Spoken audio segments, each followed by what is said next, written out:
స్వేచ్ఛ. ఈ స్వేచ్ఛ అనే దానికి ఒక పరిధి అవసరమా? అవసరం లేదా?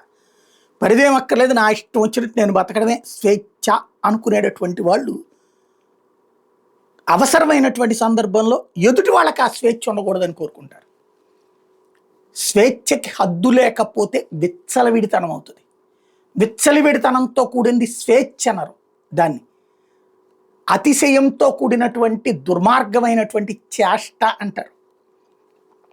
స్వేచ్ఛ ఉదంతం ఇప్పుడు ఒక పెద్ద చర్చకి అయితే దారితీసింది. ఆమెను సమర్థించేవాళ్ళు, వ్యతిరేకించేవాళ్ళు, పూర్ణచంద్రను సమర్థించేవాళ్ళు, వ్యతిరేకించేవాళ్ళు ఎక్కువగా జర్నలిజం కమ్యూనిటీలోనే ఉండటం వలన పెద్ద చర్చ నడుస్తుంది. ఇక్కడ సింపుల్ నాదైనటువంటి వెర్షన్ అంతే. ఇందులో నేను ఎవరిని కించపరచట్లేదు, ఎవరిని తప్పు పట్టట్లా, అట్ ద సేమ్ టైం ఎవరిని గొప్ప ఏది ప్రశంసించడం లేదు. నాదైన అభిప్రాయం ఏంటంటే, స్వేచ్ఛ పెళ్లి చేసుకోవడం, మొదటి పెళ్లి విడాకులు, రెండో పెళ్లి విడాకులు ఆమె వ్యక్తిగత ఇష్టం. భర్తతో పొసగనప్పుడు కాపురం చేయాల్సిన అవసరం లేదు. అదే సందర్భంలో బిడ్డ భవిష్యత్తును ఆలోచించుకోవాలి, అది ముఖ్యం. ఆ భవిష్యత్తు ఆలోచన అన్నది మన సంప్రదాయ చట్టానికి అతీతం అన్నటువంటి భావనతో వెళ్ళింది. ఆ అతీతమైనటువంటి భావనతోనే రెండో భర్తతో కూడా విడాకులు తీసుకుని ఆ భర్త ద్వారా పుట్టిన బిడ్డకి తను తల్లిగా సమగ్ర సేవలు చేసి వెళ్తే తప్పే లేదు.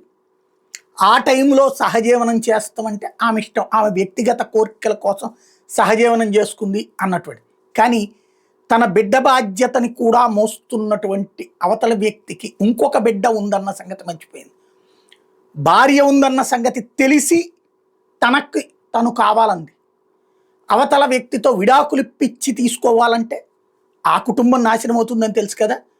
ఇప్పటికీ ఒక కుటుంబం, మొదటి భర్త కుటుంబం, రెండో భర్త కుటుంబం, వాళ్ళ ఇళ్లలో ఎంత మానసిక వ్యాధి అయి ఉంటుంది వాళ్ళకి. ఇప్పుడు మళ్ళీ పూర్ణచంద్రరావు కుటుంబం అంటే 3 కుటుంబాలతో ఆటలు. తన కుటుంబం తన వాళ్ళకి తలనొప్పి. ఇన్ని కుటుంబాలు, వీళ్ళ బంధువులు, వీళ్ళ మానసిక పరిస్థితి ఏంటి, ఆ బిడ్డ మానసిక పరిస్థితి ఏంటి. ఇప్పుడు ఆ బిడ్డ వచ్చి చెప్తోంది తన పట్ల అట్లా ప్రవర్తించారు, ఇలా ప్రవర్తించారని. రైట్, అది చట్ట ప్రకారం దాన్ని విచారిస్తారు. ముందైతే 2 నెలల దాకా అతనికి బెయిల్ రాకపోదు. అట్ ద సేమ్ టైం ఇప్పుడు పూర్ణచంద్రరావు భార్య తెర మీదకి వచ్చి నా భర్త మంచోడే, ఆమె వేధించింది అని చెప్పుకొచ్చింది. ఎవరి క్యారెక్టర్లు పోయినాయి ఇక్కడ?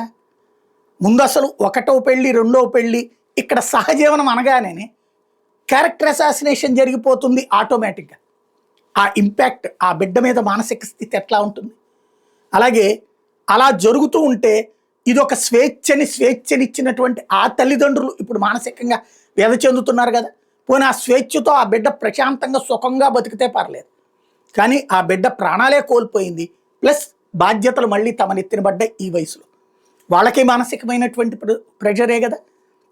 ఇప్పుడు పూర్ణచంద్రరావు తల్లిదండ్రులు ఉంటారు కదా, వాళ్ళ సోదరులు సోదరిమణులు ఉంటారు కదా, వాళ్ళ బంధుత్వాలు ఉంటాయి కదా, అక్కడ మైనస్సే కదా.